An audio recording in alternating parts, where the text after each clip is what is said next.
Ukubeka izandla phezu kwesifuba, uzibuza, ingabe le nkathazo engingene kuyo, ingaka yami? Iningi lethu lihlala liboshwe ukwesaba, lingazi lutho ngemvelaphi yalo. Ukwesaba ukwehluleka, ukungabi nazimali, ukunganeliseki. Lalela kahle, lokhu ukwesaba okuvimba intuthuko yakho, akukwazalwanga nawe, kufakwe khona.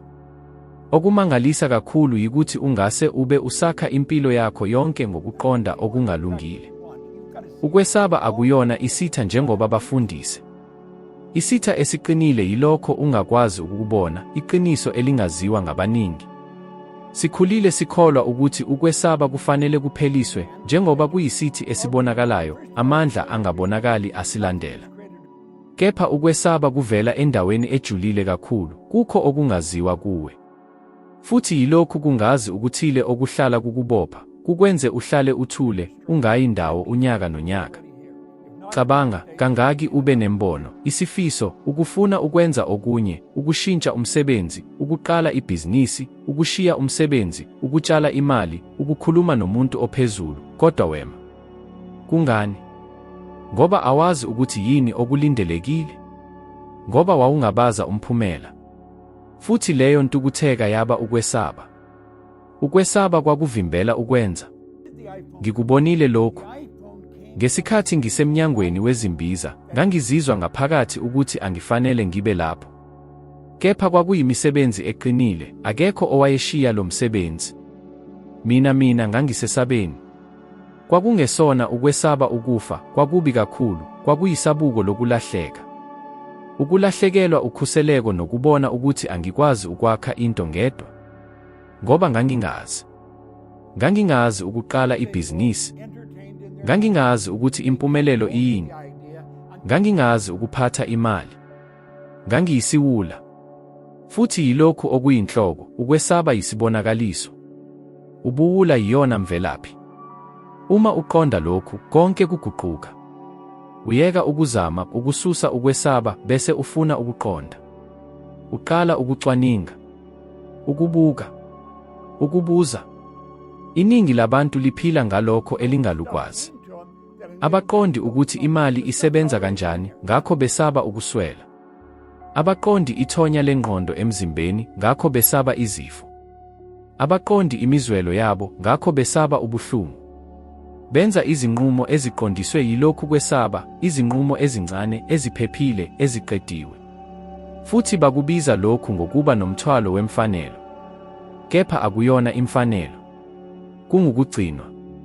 Awukwazi ukubona, kodwa uqongelelwe ukwesaba okuzuzwe. Ukwesaba ukuba unganelisi. Ukwesaba ukwehluleka. Ukwesaba ukwahlulelwa. Ukwesaba ukulahlekelwa imali. Ukwesaba ukuqala into entsha.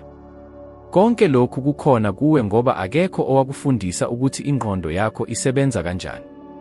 Ngoba bakufundise ukulalela, hayi ukucabanga. Manje, cabanga ngomthelela walokhu ezimali zakho. Ucwaningo lubonisa ukuthi ngaphezulu kwamaphesenti 70 abantu bazwa ukukhathazeka okukhulu uma becabanga ngemali. Kungani?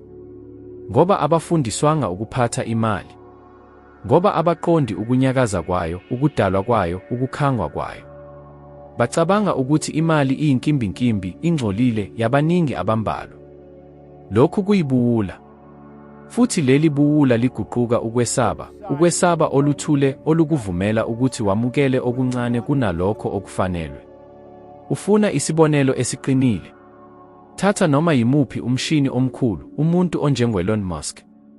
Lapho edayisa iPayPal, wayengase aphumule. Kepha watshala konke emibonweni emisha, iTesla, iSpaceX. Wayazi ukuthi angase ahluleke. Kepha wayelicwengele. Wayengenzi into ngaphandle kokwazi. Wayengumkhonto wokwesaba.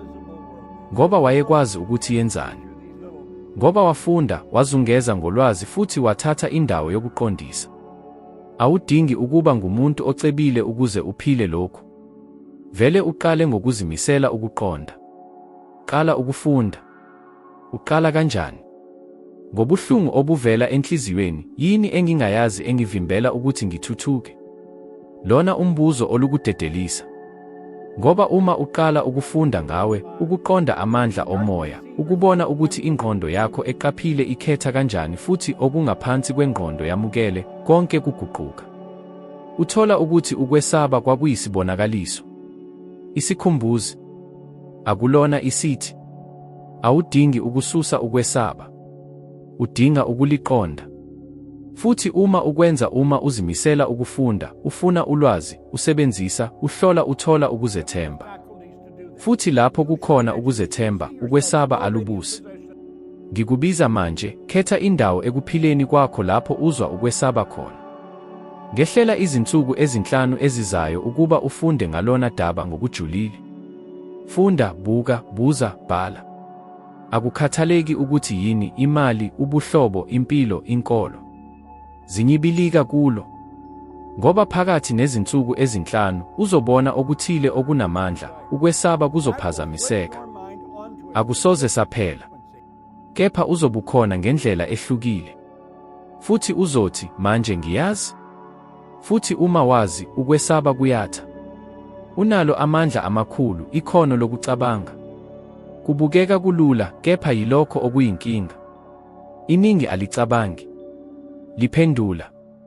Liphendula lokho elikuzwayo, elikubona, lokho abanye abakushoyo. Aliwakhethi amakhanda alo futhi ngakho liphila ngamandla awo. Uma into engalindelekile yenzeka, i-akhawunti enkulu, into engalindelekile, ingxoxo enzima. Isinqumo sezibalo, ingqondo ngokushesha idala isimo sokukhathazeka, ukungabaza, ukwehluleka. Futhi ungakwazi uzama kuleli qembu lokuqeda. Imvelaphi yaleli qembu iqala ngomcabango. Umcabango oyedwa omubi, uma ungabonwa, ukhula. Uphinda. Uqinile. Futhi okubi nakakhulu, wehlela evela engqondweni eqaphile eya kokungaphansi kwengqondo, lapho uthola amandla omzwelo. Lapho kukhona ukukhathazeka. Ukukhathazeka akukhuli ngokungaziwa, kukhuliswe izinsuku, izinyanga, ngezinye izikhathi iminyaka, imicabango engabuziwe. Abantu bacabanga ukuthi ukukhathazeka kuyisimo esingaziwa, cishe simangalisa, esivela njengofu obumnyama. Kepha akunjalo. Yakhiwa indlela ocabanga ngayo. Futhi okubi kakhulu ukuthi abaningi bazama ukwelapha ukukhathazeka ngemithi, ukuhlubuka, izidakamizwa uma, eqinisweni, badinga ukuqonda. Lapho ngiqala ibhizinisi lami lokuqala, ngangivuka ebusuku ngenhliziyo ibethele. Ngangisesaba ukungakwazi ukukhokha abasebenzi. Ukwesaba ukwenza iphutha. Ukwesaba ukulahlekelwa konke. Kepha ngesizathu esithile, angizange ngeke. Ngaqhubeka ngisebenza, ngisho noma ngangizwa lokho. Futhi ngokuhamba kwesikhathi, ngiyibonile, lokho kwakungeyona inkinga yangaphandle. Kwakungaphakathi. Kwakuyindlela engangisebenzisa ngayo amandla engqondo yami. Phawula okuthile okumangalisa, unakho ikhono lokwakha noma iyiphi isithombe engqondweni yakho. Ungacabanga ngokuwina, impumelelo, umphumela omuhle. Kepha mangaki izikhathi ngosuku ukwenza lokhu. Futhi mangaki izikhathi uzibuka ubanjwe imicabango enjengokuthi ngiyakwenza, uma ngehluleka, uma ngilahlekela konke. Le micabango ichuma ngomzwelo. Futhi uyayondla. Futhi umzimba uzizwa. Uphuma esimweni sokuhlwithwa, inhliziyo ishayiswa ngokushesha, umoya ushintsha, imisipha ifinyelela. Lokho ozizwayo kungokomzimba. Kepha imvelaphi iyengqondo. Futhi nawa ukuphawula, bekungukanini okukugcina lapho unquma khona, ngokuqondile, ukuthi ucabange ngani uma ubhekene nobunzima. Iningi alikwenzi lokho. Lindela ukuthi isimo liqonde ukuthi kufanele lizizwe kanjani. Umbusi uyadumaza, bazizwa bengaphephile. I-akhawunti ifika, bazizwa benganelisi. Umngane uyadedela, bazizwa bejikwe. Baphila njengezithombe zomhlaba oqhubeka ushintsha.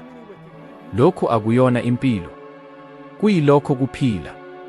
Manje, lalela kahle, umcabango uyisihlahla. Umzwelo yiwona amanzi. Ukuphindaphinda yilona ilanga. Lokho okukufakela engqondweni, ukunisela ngomzwelo futhi ukondla ngokuphindaphinda kuzokhula. Kungaba okuhle noma okubi. Ufuna ukubona lokhu kusebenza. cabanga ngomuntu onjengoMichael Phelps. Ucabanga ukuthi waba ngumdlali we-Olympic omkhulu emlandweni ngekhono lokwenza umzimba kuphela. Cha. Wayeqeqesha ngengqondo. Wayebona umjaho ngamunye ngaphambi kokubhukuda. Wayeyondla ingqondo yakhe ngezithombe zokuwina. Amehlo avuliwe, wayesebona ukuqeda. Wayesezwa istage. Wayesezwa iculo. Futhi, ngakolunye uhlangothi, kukhona izigidi zabantu abanamakhono amangalisayo, abangayi ndawo. Abaphila bephindaphinda ukuthi abanelisi, ukuthi abanalo inhlanhla, ukuthi akuyona isikhathi. Futhi uyazi ukuthi yini eyenzekayo. Banelungelo. Ngoba lokhu kuba yilokho okuyiko. Ucabanga. Umzwelo. Ukuphindaphinda. Udinga ukuqonda, ukukhathazeka akuyona isigwebo. Kungumzamo. Kukubonisa ukuthi ucabanga ngendlela engafanele. Ukuthi ubonakala uhluleka esikhundleni sokuwina. Ukuthi uyayondla imibono ephuza amandla akho. Ngakho-ke, ake nginike ithuluzi elula, kepha elinamandla, yima bese ubukele imicabango yakho imizuzu emibili yonke imizuzu. Imizuzu emibili kuphela. Buza, yini engicabanga ngayo manje engisondeza noma engisusa ekuphileni engikufunayo? Futhi uma impendulo ithi isusa, shintsha umcabango. Akukhathaleki uma ubukeka ungamanga. Qinisa umcabango omusha kuze kube yilapho uqala ukumqonda. Futhi, phakathi nesonto lonke, khetha isiqinisekiso esihle esikuqinisa, okuthile njengokuthi nginamakhono okubhekana nanoma yiluphi ubunzima. Futhi uyiphinde ngezwi elikhulu yonke imizuzu, uma uvuka, bese ngaphambi kokulala. Kubukeka kulula. Kunjalo. Kepha yilapho okuyimfihlo khona. Ukulula okusetshenziswa ngokuzimisela kudala ukuguquka. Khumbula, lokho ozizwayo kuyiphumela yalokho ocabanga ngakho. Shintsha umcabango, futhi umzwelo ushintsha. Shintsha umzwelo, futhi impilo yakho ishintsha. Awuyena umhlupheki wokukhathazeka. Ungumdali wawo, futhi okubaluleke kakhulu, ungaba nomqothuli wawo. Konke kuqala ngomcabango oyedwa okhethiwe ngokuqondile. Ukucindezeleka akuveli ngokungazelelwe. Kungumphumela wenqubo ethule futhi eqhubekayo eqala ngaphambi kwalokho ocabanga ngakho. Abantu bavame ukucabanga ukuthi ukucindezeleka yisimo sengqondo esijulile, ukuntuleka okungaqondakali, umuzwa wokuzuma kwesigqimpi. Kepha akulona iqiniso. Ukucindezeleka kuyakhiwe. Futhi konke kuqala ngokukhathazeka. Ukukhathazeka nge-akhawunti ezayo. Ngekhono lokususwa emsebenzini. Ngalokho umngane angase akulahle. Ngokukhathazeka ngokungamukelwa, ngokungalungi, ngokunganelisi. Lokhu ukukhathazeka kukhula ukwesaba. Ukwesaba uma kungelwa. Kuyahlala njengokukhathazeka, lokho ukukhathazeka esihlwithini, lolo buphi okungabonakali, kepha olukuqeda ngaphakathi. Khona lapho kufika ingxenye ebuhlungu kakhulu. Ukukhathazeka, ngoba kungaqondwa, kuphethwe. Iningi alikhulumi ngakho. Lenza njengokuthi konke kulungile. Ukuhleka ebusweni isikhundla esiqinile, kepha ngaphakathi kuyimpi. Futhi yini eyenzekayo uma ugcina ukukhathazeka isikhathi eside? Liguquka ukucindezeleka. Yilokho engikubonile ngokuqondile. Ngangingenalutho. Akunandaba, akunasifiso, akukho luqondiso. Ngangenza lokho okuvela, ngigeza izimoto, ngishintshe amafutha, ngigcwalise izimoto ephilileyo. Ngezinye izikhathi, ngangima ebusweni futhi ngibuze, yilokhu kuphela.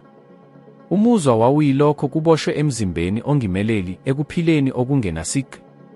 Kepha angizange ngikhulume nomuntu. Ngaqopha konke. Futhi lokho kwangigcina ngijule. Futhi uyazi ukuthi yini engangiyitholile. Ukuthi umzimba uyaluphendula ulwimi. Ukuthi lokho ongaluxazululi ekucabangeni, umzimba uyalivela. Kungakho abantu abaningi abacindezelekile bezwa ubuhlungu, bayagula, banezinkinga, bengaleli, ukukhathala okukhulu. Akuyona into yomzwelo. Kuyinto yomzimba. Umuzi uthi lokho umphefumulo wamemeza khona nomlomo uyaciphisa. Kukhona idatha emangalisa. I-World Health Organization icabanga ukuthi ngaphezulu kwezigidi ezingama-300 zabantu emhlabeni baphethwe ukucindezeleka. Futhi iningi alikaze lifunde ukuthi le nqubo iqala kanjani. Ngoba akekho ofundise ukuthi imicabango ibe yimizwelo, imizwelo iba imikhuba yengqondo, futhi imikhuba yengqondo iba izimo eziningi. Okumangalisayo kakhulu ukuthi konke lokhu kuqala ngendlela engalungile. Umcabango omubi lapha, ukukhathazeka lapho, ukwesaba okungaxazululiwe. Futhi uma ungakulindeli, amandla akho aphelile. Awunalo isifiso. Awusaboni injabulo ezintweni. Awusazi njengakuqala. Futhi lapho uqala ukuzilahla. Ukuqeda amathuba. Ukudedela abantu. Ukwenqaba ukukhuthazwa. Ukwenqaba ukuphila ngisho noma ungakwazi ukubona. Konke lokhu ngoba ingqondo yakho, ehlelwe ukwesaba nokungabaza, ikwenze ukholelwa ukuthi kungcono ukuzivikela kunokuzama. Futhi bheka, ngiyazi ukuthi kubukeka njengokungekho lutho oluphumayo. Kepha kukhona. Futhi konke kuqala ngokukhetha. Ukukhetha ukumisa ukucindezela. Ukukhetha ukumisa ukwamukela imicabango embi njengezinto ezizenzakalelayo. Ukukhetha ukunikeza intshingo entsha kulokho ozizwayo. Wazi ukuthi abantwana abancane abangeniswa izimo zokucindezeleka. Uyazi kungani? Ngoba baveza. Bakhala uma bedabukile. Bakhala uma behlazekile. Bakhuluma lokho abacabanga ngakho. Abaphethi. Abagcini. Futhi ngenxa yalokho, baphila ngokukhululeka. Baphila ngokukhululeka. Kepha, njengoba sikhulayo, sifundiswa ukugcina izinyembezi, ukuba namandla, ukungabonisi ubuthakathaka. Futhi ngale ndlela siqala ukugcwalisa isifudumezela ngalokho okungakhulunywa ngakho. Kuze kube yilapho ubunzima buya ngokweqile.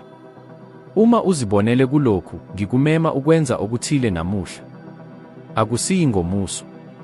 Namuhla, thatha iphepha bese ubhala lokho ozizwayo. Ngaphandle kokulinda. Ngaphandle kokwahlulelwa. Bhala kuphela. Futhi uma usuphelile, bukele lawo mazwi bese uthi, lokhu akuyangichaza. Lokhu yilokho engibhekana nakho. Futhi ngingashintsha lokhu. Ngoba ungakwazi.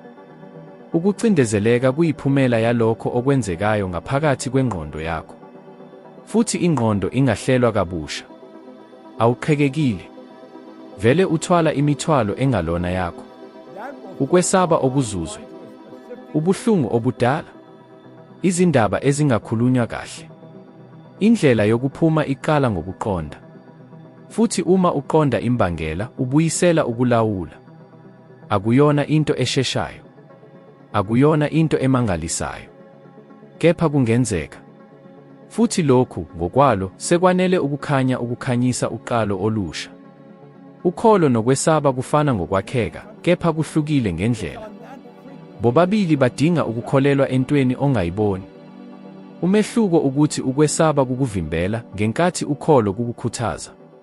Futhi lokhu kushintshe impilo yami ngokuphelele ngesikhathi ekuqondeni, ngeqiniso, ukuthi lokhu kusho ukuthini.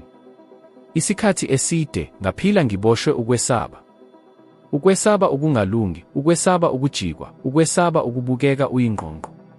Futhi kangaki ngiziyeka ukuba ngithathwe yilokhu ukwesaba, ngisuka ekuphileni engangikwazi ukuthi, ngaphakathi, ngingabe nginayo.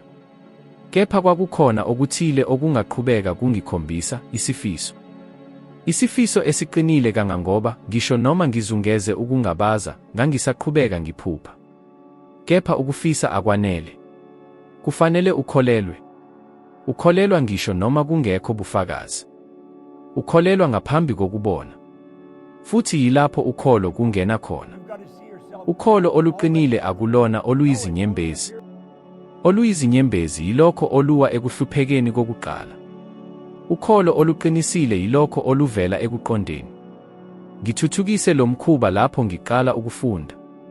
Lapho ngiqonda ukuthi ingqondo isebenza kanjani, ukuthi ama-paradigms alawula izenzo futhi kungenzeka kanjani ukubuyisela okungaphansi kwengqondo ngenhloso. Lapho lokhu kwaba sobala kimi, ngayeka nje ukulindela izinto zishintsha futhi ngaqala ukwenza zishintshe. Iningi labantu licabanga ukuthi ukholo yinto engokomoya, engatholakali noma egadelelwe ngabanquli. Kepha ukholo luyindlela yengqondo. Kungekhono lokubona iqiniso elisakhona esigabeni somzimba, kepha esiphila ekucabangeni kwakho. Kunguwe obheka i-akhawunti yakho eyi-0 futhi ngisho noma kunjalo ucabanga ngokuchuma. Kunguwe okwedwa futhi ngisho noma kunjalo uzizwa unomusa ngezibopho ezaza. Kunguwe ophila isimo esinzima futhi usathi lokhu kuzodlula. Lokhu kuzonginciphisa. Ukholo akuyona into engumoya. Ukholo luyisiqondiso. Futhi uma uqala ukuhamba ngokholo, izwe liphendula. Ngikhumbula ngokuqondile isikhathi engishiya khona umsebenzi wami emnyangweni wezimbiza. Ngangingenayo icebo eliqondile. Ngangingenayo imali enkulu. Kepha nganginesinqumo. Futhi lesi sinqumo sivela ekuphileni. Ukholo lokuthi ngingaqala ukufunda. Ukuthi ngingakhula. Ukuthi ngingaba ngaphezulu kwalokho engangifundiswe ukuba ngibe khona. Kumnandi kanjani ukuthi ngezikhathi eziningi ukholo luvela kubantu abangazange balindele umphakathi. Kukhona abangalithangile ibhuku lokukhulisa, abangapheli ukufunda, kepha banokholo oluqinile kangangokuthi lududuza amathuba ngaphandle kokumiswa. Futhi kukhona abangenawo amasiko, iziqu, ukuhlonishwa kepha baphila ngokwesaba. Ngoba ulwazi olungenalwimi luyinselele. Futhi ukholo olungenawo ukuqonda aluqinile. Iyimfihlo ekubunyeni bobabili. Wake wazibuza ukuthi kungani abantu abathile, ngisho noma bebhekene nezimo ezimbi kakhulu, baqhubeka behleka, baqhubeka besebenza, baqhubeka beqhubeka. Abahlubukile. Banokholo. Futhi lokho ukholo kudala ukunyakaza. Lokhu ukunyakaza kudala umphumela. Futhi lo mphumela uyondla ukholo. Kuyiqembu elakhiwe. Futhi bheka, lokhu akuyona imfihlo kuphela. Ucwaningo olukhulu lokukhulisa olukhulu lubonisa ukuthi abantu abanokuzethemba okuhle, okuyindlela yokholo ehlanganiswe ngenhloso, banamandla okumelana, umsebenzi omuhle, kanye namazinga aphezulu okutholakala. Akuyona imilingo. Kuyibiology. Uma ukholelwa ukuthi into enhle ingenzeka, ubuchopho bakho buhlangana naleli credit. Futhi umzimba wakho usebenza ngokuvumelana. Manje okuphambene nakho kuyiqiniso. Uma uqhubeka ukhulisa ukwesaba, umzimba wakho uqala ukwehluleka. Ulimi lomzimba luyahlwitha, amandla akho ahlala phansi, imbono yakho yezwe iyancipha. Futhi konke kuqala ukungalungi, kuqinisekisa lokho obekwesaba kakhulu. Akulona iphutha. Kepha kwakuyikho okuqondiswe kulo. Ukholo yikho okuqondiswe endaweni efanele. Ukholo yikho okushoyo, angisaboni, kepha sesiyinto engokoqobo ngaphakathi kwami. Futhi uma uqhubeka ukhulisa lo mkhuba, uba namandla. Kepha qaphela, ukholo alukhiwe ngezigaba eziqediwe noma izingcaphuno ezingenalutho. Ukholo lwakhiwe ngokuzimisela, ngokufunda. Ngempumelelo encane yokuthi usesendleleni efanele. Ukholo luyakhula uma uzimisela kulo. Ngakho-ke, ngifuna ukwethula okuthile. Khetha umgomo okwesabisayo. Okuthile okukufunayo kakhulu, kepha okubukeka kukhulu kakhulu, okukhaliphile kakhulu, okude kakhulu.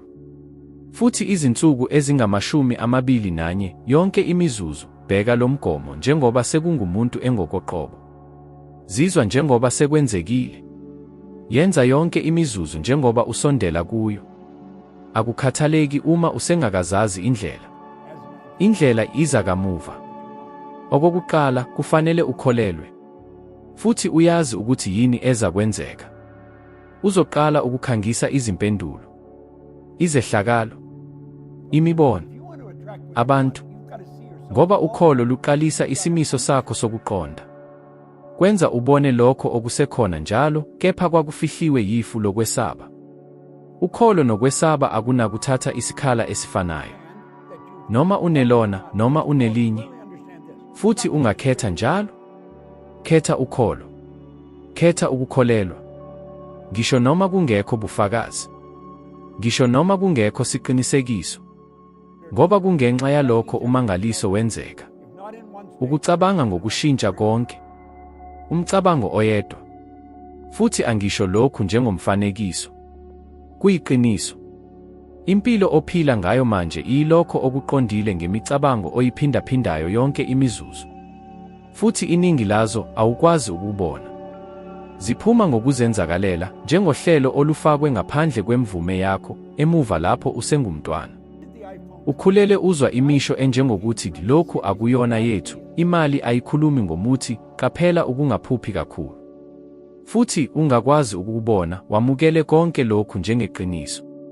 Kepha lokho okufakwe kungasuswa, futhi lokho okuzenzakalelayo kungahlelwa kabusha. Cabanga kahle, mangaki izinqumo ezibalulekile usubuyisele noma uzilahle ngoba ngaphakathi izwi lithi awunakho. Kuyonakele, uyohlulelwa, ugadelelwe, wajikwa. Lokhu akuvelanga kuwe, kuvela kulokho abakushoyo. Futhi ingqondo yakho, ngaphandle kokubuza, yamukele. Ngoba okungaphansi kwengqondo akuhloli, yamukele kuphela. Lolula elikhulu unamandla okuphendula isimo sakho, amandla okukhetha. Ingqondo yakho inamandla okwamukela noma ukwenqaba imicabango, ukukhetha ukuthi yini oyicabangayo. Inkinga ukuthi abantu abaningi abawasebenzisi lamandla. Bayaphendula nje ezimweni. Babuka izindaba, besaba. Babona ukwehluleka, beyeka. Bezwa ukugxeka, befihla. Yilokho kanye. Uma ungazikhetheli imicabango yakho, abanye bayakukhethela yona. Ngithole into eyodwa ngabantu abaphumelelayo, abajabule, abanelisekile, banenjongo ngemicabango yabo. Abavumeli noma iyiphi imicabango ingene ezingqondweni zabo. Bacacile. Ukucaca kukuletha amandla. Cabanga ngoWill Smith. Ngaphambi kokuba adume, wayebona impilo yakhe njengesihlalo esikhiqizwe kakade, wayedinga nje ukukhuphukela phezulu. Yonke isinqumo, isinyathelo, isenzo sasivumelana nombono wakhe. Imiphumela yafika. Uma imicabango yakho ivumelana nombono ofunayo, izenzo zakho ziyalandela. Impilo iyaphendula. Imibono emibi iyabangela ukwehluleka. Uqala iprojekthi uthi awukwazi. Uqala ubudlelwane ucabanga ukuthi kuyophela kubi. Uzilungiselela ukwehluleka ngaphambi kokuncintisana. Futhi yini eyenzekayo? Uthola lokho obekukucinga. Kodwa okubaluleke kakhulu akusilo esikhathini esidlule, kepha esikhathini esizayo. Ungakhetha imicabango emisha manje. Kungaba yinto elula njengokuthi ngingakwazi ukufunda okudingekayo, noma into enkulu njengokuthi nginamandla okushintsha impilo yami yezimali. Uma umcabango ufika, uwukhulise. Uwukhulise ngezinto ezinhle, izenzo, ukubuyisela. Yakha indlela entsha, impilo entsha. Konke kuqala ngumcabango, kodwa akulona noma yiluphi umcabango. Kumele ukhethe umcabango, uwukhulisi, umcabango onamandla, hayi ohlukanisayo. Khetha umcabango omele impilo ofuna ukuyiphila. Ukuqala kosuku, ubuke lowo mcabango. Uwuphindaphinde ngokuzwakalayo. Ulolwile. Ziphathe njengoba ngathi usuyiwaphile. Ngokuhamba kwesikhathi uyowuphishekelayo. Akuyona imilingo, kuyisayensi. Ingqondo yakho iyaguquguquka, iyathuthuka lapho uphinda into. Lona umcabango oqinile, impilo yakho iyashintsha kancane kancane, kodwa ngokuqinisekile ngokuhamba kwesikhathi. Awusoze usaphila ngokuzenzakalelayo, uyakwakha, ulawula. Uma ufuna ukuphila okuhle, kumele ukhethe imicabango yakho. Kulula. Kukhona amandla abantu abaningi abangawazi, amandla endawo yengqondo. Indawo yengqondo ibaluleke kakhulu kunendawo yokuhlala kwakho. Abantu bazama ukushintsha izinto zangaphandle, umsebenzi, idolobha, ubudlelwane, umsebenzi, kepha bahlala benemicabango efanayo. Imiphi imiphumela? Ayikho into eyenzeka ngoba impande isalapha. Ubone abantu abazungezwe ukungakhathali. Badla ukwesaba, ukuntuleka, izingxoxo, ukugxeka, ukwahlulela. Babuka izinto ezimbi ethi bazibona njengabantu ababi, bawele, bayekwa. Bakhononda kubangane babo, baphawule ukukhathala, ukungabi namandla, ukungabi nakugxila. Impendulo isekuthandeni kwabo imicabango emibi. Indawo yakho yengqondo yenziwe yizinto ozidlayo, ozenzayo, ozithandayo, ozibonayo, ozikhulumayo, ozicabangayo. Njengefactory, uthuli lukhula uthuli, ukukhanya, amanzi ahlanzekile, nezimbewu ezinhle zikhula. Akukhona ubuciko, kuyisayensi yengqondo. Ingqondo yakho iyaguquka, iguqulelwa yizinto oziphindaphindayo. Ngakho-ke, uma uchitha isikhathi eside nabantu ababi, uyaba njengabo. Ukuzwela kwakho kuyashintsha, ucabanga kancane, uzidelela, awuqiniseki. Ngikubonile lokhu. Ngesikhathi ngifunda, ngangikhona nabantu ababethi ngingumqalekayo. Babethi amandla engqondo, ukucinga okuhle ayinamandla. Babethi kufanele ngiyeke izincwadi, imihlangano, ukubona ngeso lengqondo. Kodwa ngangazi ukuthi lokhu kuwushintsho. Kwakunzima, kodwa kwadingeka ngisuke ngivikele indawo yengqondo yami. Amaphupho ami ayelapha, futhi ngangingavumi noma ubani awanyathe. Mangaki amacesha ozidelela uma ukhuluma nabantu abakwehlisa phansi. Uma ubona izinto ezikwenza uzizwe ungaphelele. Uma ukhuluma nabantu abakufaka engxakini. Mangaki amacesha uqedile usuku ukhungathekile, udiniwe, uthukuthele, udangele, ungazi ukuthi kungani. Kukhona okuhlekelelwa indawo yengqondo yakho. Ngakho-ke, ukuze ushintshe impilo yakho, qala ngokuthi yini engenayo engqondweni yakho.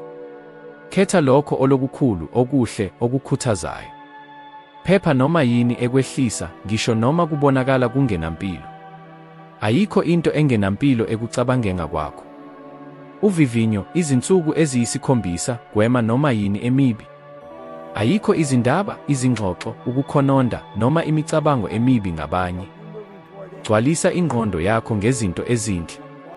Uzoqaphela ukuthi wawuphila ebumnyameni obuqala ukuqina. Awuyona umhlangabezi wezimo, kodwa uyilona icala lokuthi yini oyikuvumelayo.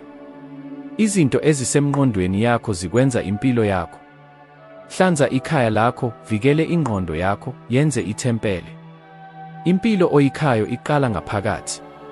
Zonke izinto ozivumelayo zikhuthaza noma ziqeda impilo yakho. Khetha. Indawo oyikhiqizayo engqondweni yakho iyiguqula impilo yakho. Akubalulekile ukuthi ukhona phi noma kwenzekeni. Uma uvikele umhlaba wakho wangemuva, impilo yakho iyashintsha.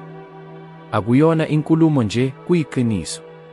Manje uyazi ukuthi yini okufanele uyenzayo. Gcina, khulisa futhi uvikele ingqondo yakho. Lona uqobo oluqala lokukhulisa izingxenye ezinhle zempilo yakho, okucacile, okunamandla, okukhululekile. Qhubeka. Ividiyo elandelayo ikulokho, kulungele ukukusiza ukhuphukele esinyathelweni esilandelayo. Isinyathelo esisodwa esiya empilweni yakho engcono. Thuthukisa kancane nsuku zonke, lokhu kushintsha konke. Ngiyabonga ngokuba lapha. Sihlangana evidiyoneni elandelayo.